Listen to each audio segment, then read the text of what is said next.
তাহাজ্জুদের সময় কেউ আমার পাশে দাঁড়িয়েছিল। দরজা জানালা সব বন্ধ ছিল, তবু মনে হলো ঘরে আমি একা না। এই ঘটনা শুধু ভয়ঙ্কর না, এটা এমন কিছু যা আমার বিশ্বাসটাই পাল্টে দিয়েছে। এই গল্পটা সত্যি, আমার জীবনের সবচেয়ে অদ্ভুত রাতের গল্প। আমি রাফিয়া, চট্টগ্রামে থাকি।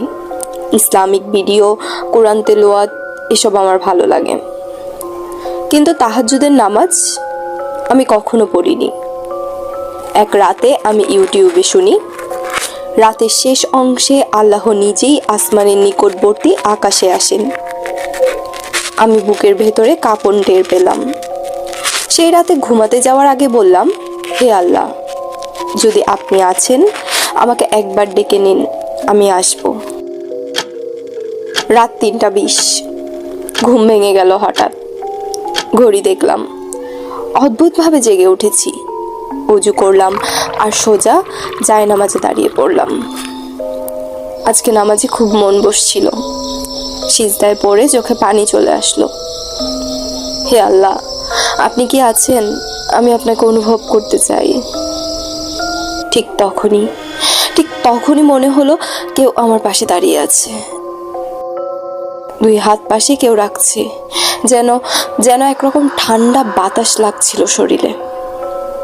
কিন্তু আমি একটুও ভয় পাইনি, বরং মনে হচ্ছিল কেউ আমার ডাকে সাড়া দিচ্ছে। নামাজ শেষ করলাম, কিন্তু সেই অনুভূতি আমার যাচ্ছিল না।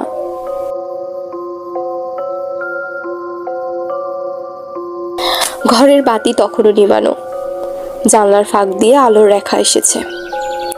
আর আমি পরিষ্কার শুনতে পেলাম, তুমি ডেকেছ, আমি এসেছি। আমি তাকাইনি, আমি বিশ্বাস করেছিলাম আমি যাকে ডেকেছি সে সত্যিই এসেছে। সকালে ঘুম থেকে উঠে দেখি দরজার নিচে একটা ভাঁজ করা কাগজ। কেউ কি দিয়েছে? কেউ তো আসেনি রাতে। কাগজে আরবি লেখা, আমি কিছুই বুঝে উঠতে পারলাম না। আমি হাফেজ সাহেবকে নিয়ে এলাম। তিনি কিছুক্ষণ পরে চুপচাপ রয়ে গেলেন। তারপর বললেন, এটা দোয়া, কেউ তোমার জন্য রহমতের সুপারিশ করেছে। এই লেখাটা সাধারণ কেউ দেয় না, ফেরেশতা বা নেক আত্মা ছাড়া। আমি জিজ্ঞেস করলাম, এটা কি কোনো মানুষ লিখেছে? তিনি বললেন, তোমার প্রশ্নের উত্তর তুমি হয়তো নিজেই জানো। তাহাজ্জুদের পর সেই অনুভব আর কখনো পাইনি, কিন্তু আমি